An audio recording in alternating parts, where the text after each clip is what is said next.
du grand savant, écrivain et homme de Dieu, Khalifa El Hadji Mohamed Niass, Sidi Lamine Niass est issu d'une des familles maraboutiques les plus connues du Sénégal et de l'Afrique. Sa mère est la chérif Amina Bint Barham. Elle est de la grande tribu des Idaw Ali de Mauritanie.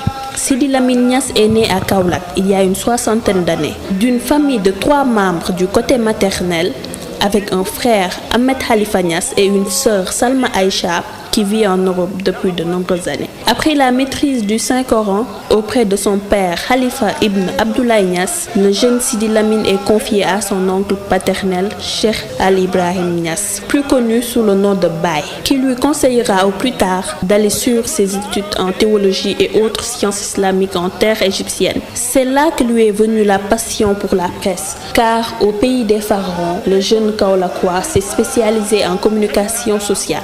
Dès son retour au pays, le fils de Cheikhoul Khalifa s'est engagé dans la lutte pour l'indépendance. Sans vraiment s'impliquer dans la vie active des formations politiques à l'époque en lice, son combat était plutôt idéologique et plus proche des partis de gauche. Le combat pour la liberté de penser, ce n'est pas nouveau pour le fils de Cheikhoul Khalifa, qui eut ses premières démêlés avec le premier président de la République du Sénégal, Léopold Sédar Senghor, qui n'hésita pas à le jeter en prison à cause certainement de sa grande implication dans la crise de 1968 qui avait emporté le général de Gaulle et fortement menacé le régime senghorien. Sa proximité avec le monde arabe à un moment où la lutte pour la libération de la Palestine sous l'égide du combattant suprême, Yasser Arafat, et son besoin inaliénable de poursuivre son combat politique à travers sa plume, mais surtout de combat pour la libération de l'islam, le poussèrent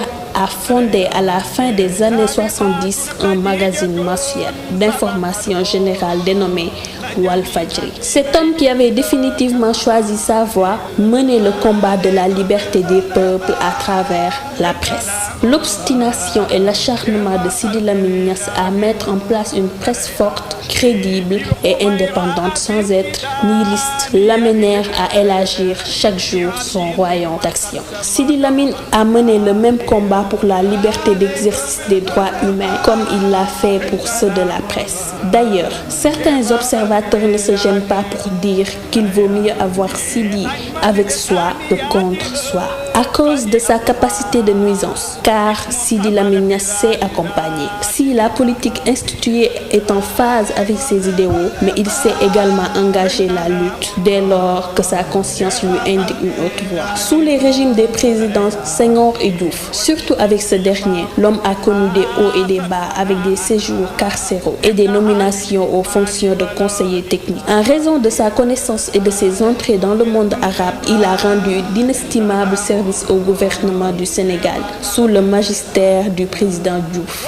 malgré quelques bruits épisodiques. Avec Maître Abdoulaye Wade aussi, ce fut une ère de ni paix ni guerre, tantôt proche des idées du professeur agrégé de droit, tantôt foncièrement contre la démarche de Wade et ses proches. Sidi Lamine n'a certes jamais été emprisonné sous le régime libéral, mais il a toutefois vécu de nombreuses brimades comme ces incendies des locaux de Walf, tandis imputés au régime, tantôt à des mouvements sociaux pour ne pas dire religieux. L'engagement a amené Sidi Lamine Niass à se lancer dans la presse. En janvier 1984, il crée le bimensuel Walfadjri qui devient hebdomadaire en novembre 1987. Au mois de mai 1991, le journal devient semi-quotidien. Paraissant 3 fois par semaine, à partir de février 1993, il paraît quotidiennement. Sidi Lamine Niass ne voulut pas s'arrêter en si bon chemin. En novembre 1997, il obtient une bande FM, Walf FM, et progressivement, il mit en place le premier groupe de presse de l'Afrique de l'Ouest, composé d'un quotidien,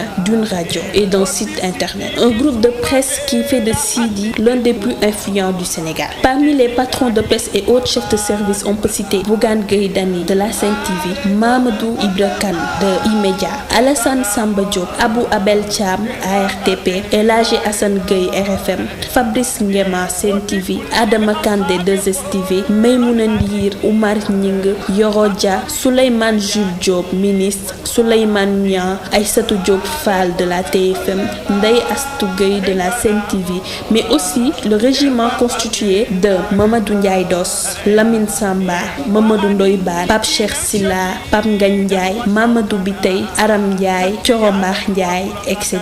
qui font aujourd'hui le bonheur d'autres chaînes de télé.